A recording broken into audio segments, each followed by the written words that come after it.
Hallelujah, hallelujah, hallelujah.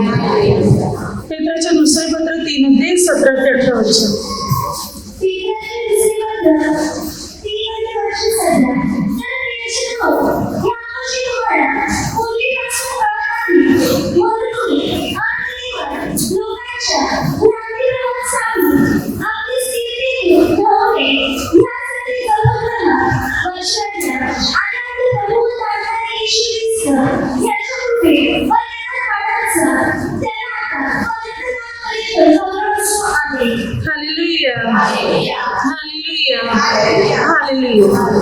पेत्र काय म्हणतो?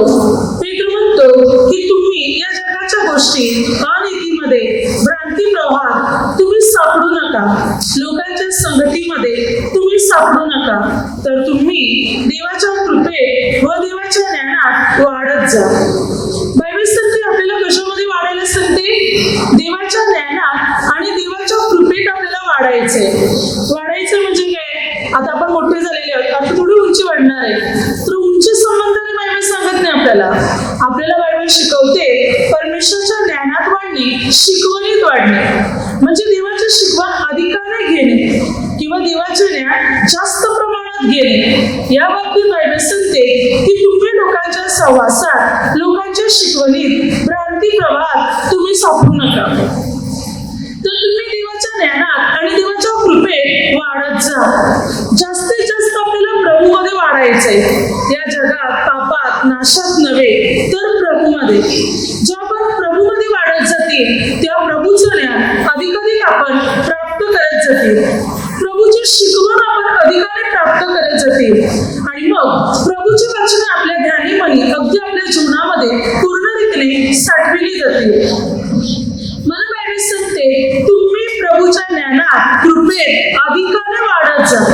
परमेश्वरामध्ये आपल्याला जास्त प्रमाणात वाढायचंय. प्रार्थनेत आपल्याला आपली वाढ अधिक करायची. पौलुस 17:5-6 शिष्याने प्रभू येशूला काय म्हटले? प्रभूजी आमचा विश्वास वाढवा.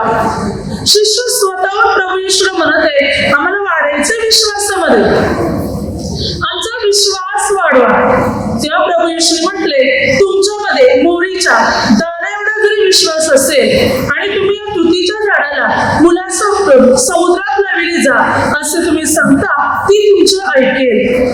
काय सांगते वचन? शिष्य विश्वास वाढवण्यासंबंधाने प्रभूशी बोलत आहे की आमचा विश्वास वाढवा, आमचा विश्वास अधिक वाढला पाहिजे.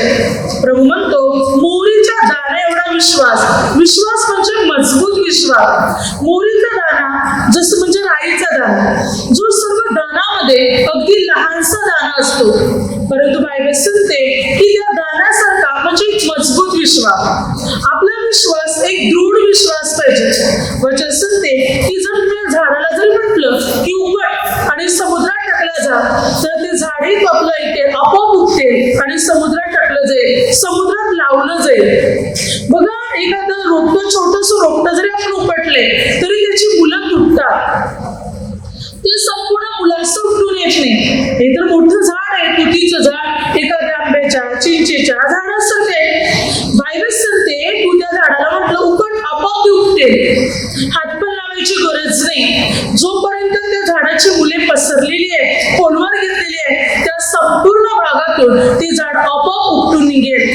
तू त्याला सांगशील जा समुद्रात लावलं जा, तर झाड सुद्धा समुद्रात लावलं जाईल. 5 झाडे समुद्रात नाही, समुद्राच्या किनाऱ्यावर रुजतात. पण बायबल सांगते तुझा विश्वास आहे तर खोल समुद्रात त्या पाण्यात सुद्धा झाड रुजले जाईल. जर आपला विश्वास मजबूत असेल, आपला विश्वास दृढ असेल, तर शिष्याने प्रभूला विनंती केली आणि प्रभूने त्याला विश्वासाचा अर्थ सांगितला. आज आपल्या जीवनामध्ये आपल्याला प्रभूमध्ये अधिकाधिक वाढायचंय. आपल्या विश्वासामध्ये आपल्याला वाढ करायची. आपला विश्वास जास्तीत जास्त आपल्याला प्रभू येशू ठाई बनवायचे. एक मजबूत विश्वास, एक दृढ विश्वास आपल्याला बनवायचे. म्हणून देवाच्या कृपेत, देवाच्या ज्ञानात आपल्याला अधिकाने वाढतच जायचंय. जितकी देवाची शिकवण घेणार, वचन घेणार, ज्ञान घेणार, प्रार्थना घेणार, तितक्या प्रमाणात परमेश्वर आपल्याला अनुग्रह देणार, तितक्या प्रमाणात परमेश्वर आपल्याला आशीर्वादित करणार. तर आपल्याला अनुग्रह ईश्वर आहे. आपल्या जीवनात अद्भुत रीतीने कार्य करणारा मात्र परमेश्वर पिता आहे. आणि या प्रभूमध्ये आपण पूर्ण रीतीने वाढण्याचा प्रयत्न केला पाहिजे. प्रभूच्या शिकवणीमध्ये आपण अधिकाने वाढण्याचा प्रयत्न केला पाहिजे. जो आपण प्रभूमध्ये अधिक वाढणार तेव्हा प्रभूची कृपा, प्रभूचे सामर्थ्य आणि प्रभूची शक्ती अधिकाने आपल्या जीवनामध्ये कार्य करणार आणि आपल्या जीवनातली सर्व बंधने पूर्ण रीतीने तुटली जाणार. सर्व समस्या आपल्या जीवनातून दूर होणार जेव्हा आपण प्रभूमध्ये अधिक वाढणार तेव्हा. जेव्हा आपण प्रभूचं वचन अधिकाने स्वीकारणार तेव्हा परमेश्वर आपल्याला अनुग्रह देणार, तेव्हा प्रभू आपल्याला आशीर्वादित करणार, तेव्हा प्रभू आपली उन्नती आणि प्रगती करणार. म्हणून प्रभूमध्ये आपल्याला अधिकाने वाढायचंय. परमेश्वरामध्ये आपल्याला अधिकाने मजबूत बनायचंय. पेत्राचे दुसरे पत्र 1:5-9 बायबल सांगते, तुमच्या विश्वासात तुम्ही प्रीतीची भर घाला, प्रीतीत तुम्ही इंद्रियदमनाची भर घाला, त्याच्यामध्ये सहनशीलतेची भर घाला, प्रेमाची किंवा तुमच्यामध्ये असलेल्या चांगल्या गुणाची भर घाला. हे गुण जर तुमच्यामध्ये वाढते असले तर प्रभू येशू ज्या दिवशी येणार आहे त्या दिवसासाठी तुम्ही निष्क्रिय व निष्फळ ठरणार नाही, तर तुम्ही योग्य ठरतील. बायबल सांगते, देवाच्या गोष्टी आपल्यामध्ये अधिकाधिक वाढत असल्या तर देवाच्या राज्यासाठी प्रभू येशूच्या दिवशी आपण योग्य, लायक असे ठरले जाते. हालेलुया. म्हणजे देवाचे गुण आपल्यामध्ये वाढत असले पाहिजे आणि आपण देवामध्ये वाढत असले पाहिजे. देवामध्ये आपली वाढ व्हायला पाहिजे आणि देवाच्या गोष्टीची आपल्यामध्ये वाढ व्हायला पाहिजे. जेव्हा असं घडेल तेव्हा आपण देवाच्या राज्यासाठी योग्य ठरले जाणार. हा मनुष्य नेहमी जगामध्ये वाढण्याचा प्रयत्न करतो, पापात, नाशात, वाईट गोष्टीत, पण देवातच तो वाढण्याचा प्रयत्न करत नाही. हा प्रभू येशू बाबतीत लूक 2:40 आणि 52 तो बालक वाढत वाढत बलवान होत गेला आणि देव त्याच्या बरोबर होता. 52 तो बालक म्हणजे कोण होता? प्रभू येशू ख्रिस्त. Hallelujah, hallelujah. येशू ज्ञानाने, शरीराने आणि देवाच्या व माणसाच्या कृपेत वाढत गेला. प्रभू येशू शरीराने, ज्ञानाने वाढत गेला देवाच्या कृपेत. जसं शरीराने वाढत होता तसं ज्ञानात पण प्रभू वाढत गेले. बघा, लहान बालक वाढत असतात, लहान मुलं वाढत असतात, शरीराने वाढत असतात. पहिल्या प्रथम देवाने काय केलं? जो पहिला पुरुष बनवला आदाम, देवाने आदाम मातीपासून बनवला. आदामाची फासली काढून स्त्री बनवली. डायरेक्ट देवाने 20-25 वर्षाच्या आदामाला बनवलं आणि मग आदामाची फासली काढून स्त्री बनवली. ती 20 ते 25 वर्षाची डायरेक्ट स्त्री बनवली. म्हणजे देवाने डायरेक्ट त्याने एक मोठी व्यक्ती म्हणून बनवलं आणि परमेश्वर आपल्याला आत्मा सर्व काही त्यांना दिलं. पण त्या दोघांनी पण परमेश्वराची आज्ञा मोडली. मग देवाने काय केलं? देवाने म्हटलं, आता सर्व मानवजात मात्र आईच्या उदराद्वारे जन्म घेईल, एक बालक म्हणून जन्म घेईल.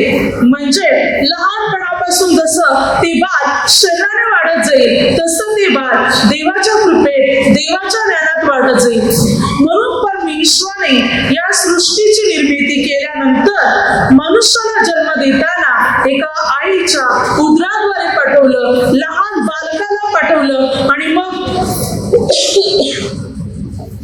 जन्म घेतल्यानंतर हळूहळू ती वाढत जाईल, शरीराने उंच होत जाईल, मोठं होत जाईल, तसं ते देवाच्या ज्ञानात वाढतो. पण मनुष्य जो आहे तो आपल्या लहान मुलांना देवामध्ये ठेवतच नाही. ती शरीराने वाढत चाललेली आहे खरं, पण त्याला देवाच्या कृपेत, देवाच्या वचनात, देवाच्या ज्ञानातच मनुष्य त्याला वाढवत नाही. प्रभूची इच्छा आहे की आपण जसे शरीराने वाढतो तसं आपण प्रभूच्या वचनात आणि ज्ञानात पण वाढावे. आपली मुलं पण देवाच्या ज्ञानात वाढावी. इफिसियन्स पत्र 6:4 तुम्ही तुमच्या मुलांना देवाच्या शिकवणीमध्ये, देवाच्या शिस्तीमध्ये वाढवण्याचा प्रयत्न करा. त्यांना चिरडी सारू नका किंवा त्यांना खिन्न दुखी करू नका, तर त्यांना देवाच्या शिकवणीत आणि शिस्तीमध्ये वाढवा. जसं ते शरीराने वाढत चाललेले आहे तसं त्यांना देवाचं ज्ञान द्या, शिकवण द्या. प्रार्थना करायला त्यांना लावा, त्यांना बायबल वाचायला लावा किंवा देवाची आराधना करायला शिकवा, देवाची गीते गायला त्यांना शिकवा. म्हणजे जसे ते शरीराने वाढत चालले तसं ते देवाच्या प्रार्थनेमध्ये सुद्धा वाढू द्या.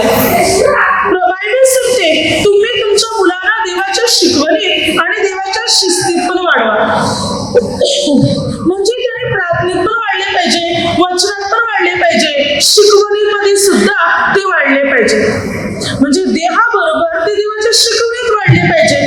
म्हणून बायबल सांगते तुम्ही परमेश्वरामध्ये स्वतःची वाढ करा. देवामध्ये आपल्याला आपल्या स्वतःची वाढ करायची आहे आणि आपल्या मुलांना सुद्धा देवाच्या शिकवणीमध्ये, देवाच्या शिस्तीमध्ये आपल्याला त्यांना वाढवायचे. देवाच्या गोष्टी त्यांना मात्र शिकवायच्या. जो मनुष्य देवामध्ये अधिक वाढत जातो तो अधिक बुद्धिमान आणि अधिक ज्ञानी बनत जातो. परमेश्वराचं ज्ञान, परमेश्वराचं सामर्थ्य त्या व्यक्तीच्या जीवनात अधिकाने कार्य करते जो मनुष्य देवामध्ये वाढतो. म्हणून प्रार्थनेमध्ये आपली वाढ करा. जास्तीत जास्त प्रार्थना घेण्याचा प्रयत्न करा. जास्तीत जास्त परमेश्वराचं वचन घेण्याचा प्रयत्न करा आणि परमेश्वरामध्ये अधिकाने वाढतच जा. अधिक देवाच्या ज्ञानामध्ये वाढत जा. बघा शमूएल बाळाबाबतीत आपण पाहतो की तो वाढत गेला आणि देव आणि मानव त्याच्यावर प्रसन्न होते. तो वाढत गेला म्हणजे शरीराने, देहाने वाढत गेला, परंतु तो कोणाच्या सहवास होता? देवाच्या सहवासात. शमूएल बाळ जो होता तो देवाच्या सहवासात, देवाच्या मंदिरात राहत होता. तो देहाने भले वाढत होता परंतु तो बाळ देवाच्या शिकवणीत होता. एक शमूएल 2 अध्यायामध्ये बायबल काय सांगते पहा, 26 वचनात. इकडे शमूएल बाळ हा वाढत गेला, परमेश्वर व मानव त्याच्यावर प्रसन्न होते. एक शमूएल 3 अध्यायामध्ये बायबल काय सांगते पहा, 19. शमूएल वाढत गेला, परमेश्वर त्याच्या समागे असे व त्याचे कोणतेही वचन त्याने वाया जाऊ दिले नाही. म्हणजे शमूएल जसा शरीराने वाढत गेला तस तो देवाचं वचन पालित गेला. बायबल सांगते शमूएलाने देवाचे कोणतेही वचन वाया जाऊ दिले नाही. देवाचे प्रत्येक वचन तो पाळत होता. देवाच्या प्रत्येक आज्ञेचे पालन तो करत होता. तो देहाने जसा वाढत होता तसा तो आत्म्यात वाढत होता. आज आपल्या जीवनामध्ये आपल्याला परमेश्वरामध्ये वाढायचंय. भले आता आपण सर्व शरीराने वाढलेली आहोत. लहान मुलं वाढायचे, त्यांना पवित्र आत्म्यामध्ये पण वाढवा, प्रार्थनेत वाढवा, ते देहाने वाढणारच. त्यांना परमेश्वरामध्ये पण वाढवा. आता आपण सर्व वाढलेलीच आहोत, पण आता आपल्याला आत्म्यामध्ये वाढायचंय. शरीराने तर वाढलेले आहोत, पण आता आपल्याला आत्म्याने वाढायचंय, प्रार्थनेमध्ये वाढायचंय, परमेश्वराच्या शिकवणीमध्ये, परमेश्वराच्या वचनामध्ये आपल्याला वाढायचंय. जेव्हा आपण प्रभूच्या शिकवणीत आणि प्रभूच्या वचनात वाढणार तेव्हा परमेश्वर आपल्याला अनुग्रह देणार, तेव्हा प्रभू आपल्याला आशीर्वादित करणार. इस्रायल लोकांच्या बाबतीत पहा, बायबल सांगते स्तोत्रसंहिता 115 अध्यायामध्ये 14 वचनात, परमेश्वर तुमची अधिकाधिक वाढ करो, तुमची व तुमच्या मुलांची वाढ करो. तुमची अधिकाधिक वाढ करो म्हणजे तुमची संख्या बहुगुणित करो, तुमच्या मुलांना तो वाढो, मोठी करो. परमेश्वर पिता आपल्याला वाढवतो, आपल्याला मोठी करतो, आपली संख्याही वाढवतो, आपली कुटुंबही तो वाढवतो, अधिकाधिक तो आपल्याला मात्र संपन्न, समृद्ध बनवतो. पण त्यासाठी आपणही देवाच्या आत्म्यात वाढले पाहिजे. देव वाढवायचं काम करतो, पण आपण पण देवामध्ये वाढले पाहिजे.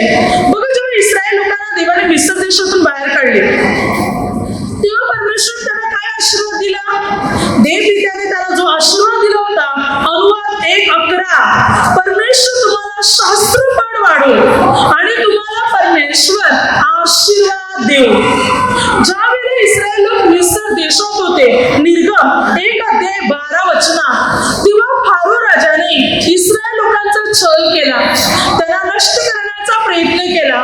मोठी मोठी कामे त्यांच्यावर लादली, ज्याद्वारे हे इस्रायल लोकांचा नाश व्हावा म्हणून. पण बायबल सांगते की जसजसे मिस्री लोक इस्रायल लोकांचा जाच करू लागले तसतसे इस्रायल लोक अधिकच वाढून शास्त्रपाठ बहुगुणित झाले.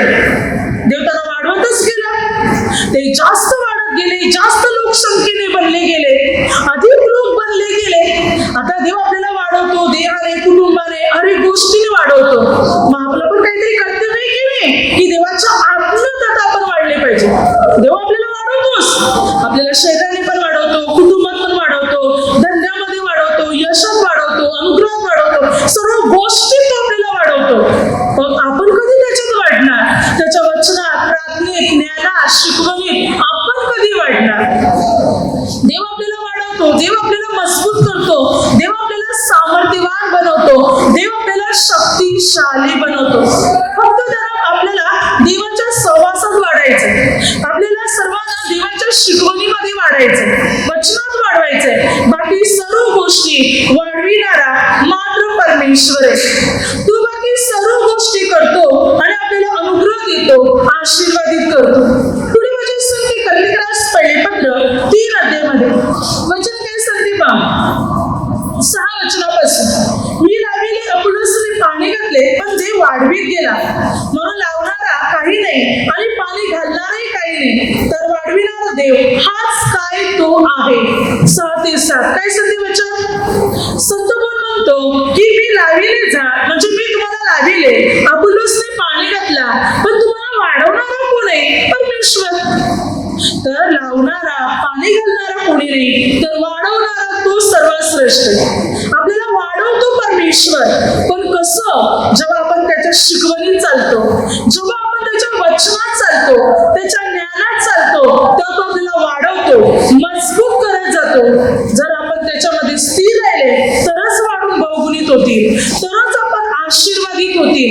मग शरीराने असू द्या, आत्म्याने असू द्या, या कोणत्याही गोष्टीने प्रभू आपल्याला मजबूत करेल, प्रभू आपल्या बल आणि ताकद करेल. मग त्यासाठी आपल्याला जास्त प्रार्थनेत वाढायचंय, जास्त वचनात आपल्याला वाढायचंय, जास्त शिकवणीमध्ये आपल्याला वाढायचंय, म्हणजे देव आपल्याला मजबूत करेल. आपल्या शरीराची वाढ असू दे, या कोणत्याही गोष्टीची वाढ करणारा तो आहे. आपण आध्यात्मिक वाढायचंय, देहाची वाढ तो करेल, परमेश्वर करेल. म्हणून जास्तीत जास्त प्रार्थनेच्या सहवासात राहण्याचा प्रयत्न करा, वचनाच्या सहवासात राहण्याचा प्रयत्न करा. जेव्हा आपण प्रार्थनेच्या सहवासात राहणार, वचनाच्या सहवासात राहणार, तेव्हा परमेश्वर आपल्याला अनुग्रह द्यायला सुरुवात करणार. तेव्हा प्रभू येशू ख्रिस्त आपल्या जीवनात आपल्याला सर्व गोष्टी मात्र देणार. प्रथम त्यांना देवाच्या सहवासात आपल्या मुलाबाळांना ठेवा आणि स्वतःलाही देवाच्या सहवासात ठेवा. म्हणून वचन काय सांगते? देवाच्या ज्ञानात आणि देवाच्या कृपेत वाढत जा. देवाच्या गोष्टीमध्ये वाढण्याचा पूर्ण रीतीने प्रयत्न करा. म्हणजे देवाच्या शिकवणीमध्ये आपण वाढले पाहिजे. जर देवाच्या शिकवणीत आपण वाढणार तर परमेश्वर पिता आपल्याला अनुग्रह देणार आणि आपल्याला आशीर्वादित करणार. पुढे फिलिप्पियस पत्रामध्ये 4 अध्यायामध्ये संत पौल काय म्हणतो पहा 17 वचनापासून. मी दानाची अपेक्षा करीतो असे नाही, तर तुमच्या हिशोबी जमेची बाजू वाढावी अशी इच्छा धरतो. संत पौल आपल्याला बघा, संत पौल म्हणतो की तुम्ही दानधर्म करा, गरीब गरजवंतांना मदत करा, प्रभू येशूच्या सेवकांना, प्रभूच्या लोकांना मदत करा. ज्या ठिकाणी तुम्ही देवाचं वचन ऐकता, प्रार्थना मंदिर आहे, जिथे अन्न पाणी तुम्हाला मिळत आहे, तिथे तुम्ही मदत करा, दानधर्म करा. पौल म्हणतो याच्याने मात्र मी दानाच्या अपेक्षा करतो, पैशाची अपेक्षा करतो असं नाही. तर जेव्हा तुम्ही दानधर्म करता तेव्हा तुमच्या बाजूने जमेची बाजू वाढते. जमेची बाजू म्हणजे तुमच्या बाजूने मात्र जमेची बाजू म्हणजे धन वाढलं जाते. तुमच्या बाजूला पैसा जमा होते. स्वर्गाच्या राज्यात तुमच्या वतीने धन जास्त वाढलं जाते. कारण या पृथ्वीमध्ये आपण दानधर्म केला, गरिबांना मदत केली, परमेश्वराच्या सेवकांना सहाय्य केलं तर आपली जमेची बाजू जास्त वाढणार. धन, संपत्ती, अनुग्रह, आशीर्वाद आपल्या बाजूने जास्त वाढणार आणि आपल्याला जास्त अनुग्रह मिळेल, जास्त आपल्याला आशीर्वाद मिळेल. स्वर्गाच्या राज्यात आपल्यासाठी संपत्ती साठवली जाणार जेव्हा आपण दानधर्म करणार तेव्हा. म्हणजे परमेश्वराचे नियम पाळल्याने, प्रभूच्या शिकवणीने चालल्याने चांगल्या गोष्टीची वाढ आपल्या जीवनामध्ये होणार, अनुग्रहाची वाढ आपल्या जीवनामध्ये होणार आणि प्रभू मात्र आपल्याला अधिकाने आशीर्वादित करणार आणि प्रभू आपली सर्व बंधने सर्व तोडून टाकणार. सर्व समस्यातून, सर्व निराशातून मात्र परमेश्वर पिता आपली मुक्तता करणार. देवामध्ये वाढल्याने देव सर्व गोष्टीच्या आपल्यामध्ये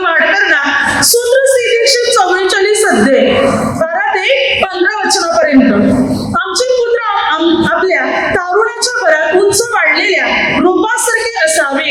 आमच्या कन्या राजवाड्याच्या कोपऱ्याच्या कोरिलेल्या खांब्यासारख्या असाव्या. आमची भांडारे भरलेली असावी, त्यातून सर्व प्रकारच्या वस्तू मिळाव्यात. आमची मेंढरे शास्त्रपट दशशास्त्रपट वाढावी. आमचे बैल लादलेले असावे. दरोडे धरपकड व आकांती आमच्या रस्त्यात नसावे. अशी ज्या लोकांची स्थिती आहे ते धन्य, ज्या लोकांचा देव परमेश्वर आहे ते धन्य. काय इस्रायल लोक विनंती करत आहे?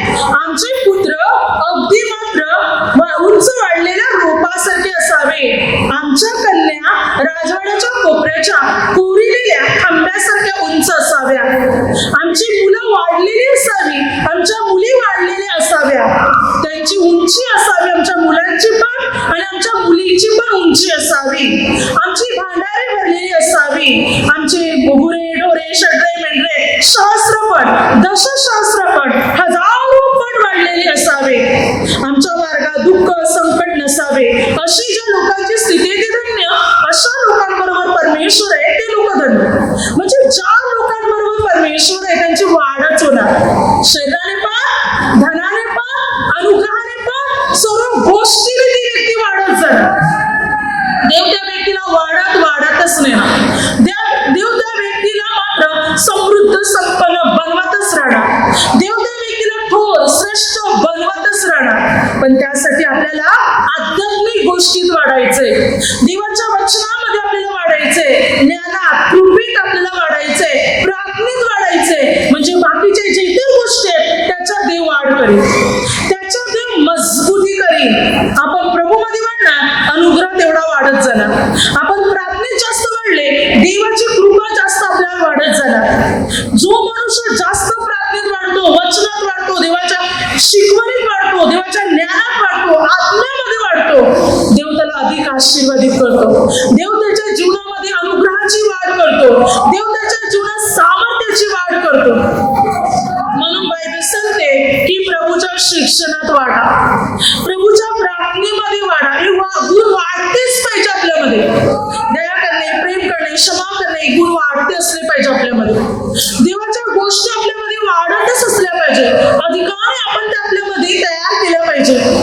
जर असं असेल तर देवाच्या राज्यासाठी आपण योग्य ठरले जाणार.